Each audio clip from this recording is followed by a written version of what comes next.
Hola amigos, mi nombre es Roberto Raldes Paz. Voy a compartir con ustedes el tema de generosidad y compañerismo ético. Generosidad es dar o es darse. Compañerismo viene del latín que significa compañía y entrega. Si nosotros reunimos todos estos elementos, vamos a empezar a entender lo que es el verdadero compañerismo, en este caso ético. Es que hay otros tipos de compañerismo. Si hablamos de verdad y no ponemos ética en ese compañerismo, se anula el compañerismo. Podrá ser cualquier otra cosa, un conocido, uno que comparte con usted nada más, pero no existe la palabra compañerismo, porque no está acompañada de ética. ¿Y qué necesitamos entonces para que esté acompañada de ética? Hay tres elementos fundamentales. El primero es la unidad en un grupo. Y cuando hablamos de grupo pueden ser dos personas nada más, ¿sí? La unidad. ¿Cómo cree que se consigue la unidad? Es algo que una vez que está estrechamente ligado, es muy difícil separarlo. Nosotros en química hemos estudiado en la secundaria qué pasa con las limaduras de hierro y el azufre. ¿Podemos mezclar limaduras de hierro y azufre? Sí, podemos mezclarlas. ¿Y podemos separarlas después? Sí, podemos separarlas. Le pasamos un imán por encima y todas las limaduras de hierro van a salir. ¿Y cómo hacemos para no poder separarla nunca? Póngale fuego. Entonces se va a fundir todo y jamás podrá usted separarlo.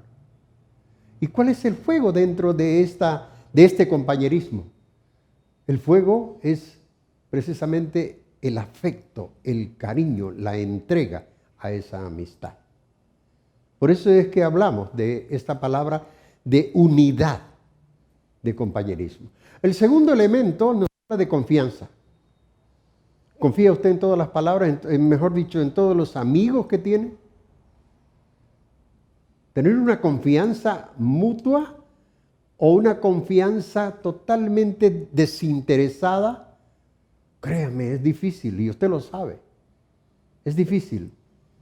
¿Pero se puede lograr? Claro que sí. Pueden confiar en mí en la medida que yo muestro responsabilidad en esa confianza. ¿Se trata de la amistad entre estudiantes? Sí. ¿Se trata de la amistad entre familiares? Por supuesto. ¿O la amistad que hay entre su docente, su profesor y usted? Mientras más crece, más se une y va a ser más fructífera también. El número 3 es la reciprocidad. Todo lo que me dan debo darlo yo. Pero estamos hablando de cosas buenas, por supuesto. Todo lo bueno que yo doy, debo esperar recíprocamente que me den lo mismo. Pero debemos verlo desde la perspectiva de lo que recibo. Si recibe usted cariño, debe entregar cariño. Si queremos mantener la ética, pues no demos maldad. Y entonces las cosas van a cambiar. Vamos a manejar un compañerismo ético. Cuando hacemos todo esto, obtenemos un resultado. Y el resultado es la amistad verdadera. ¿No quiere usted tener una amistad verdadera? ¿No quiere que todos sus amigos sean en verdad verdaderos amigos? Espero que lo logren. Ha sido un gusto estar con ustedes. Hasta pronto.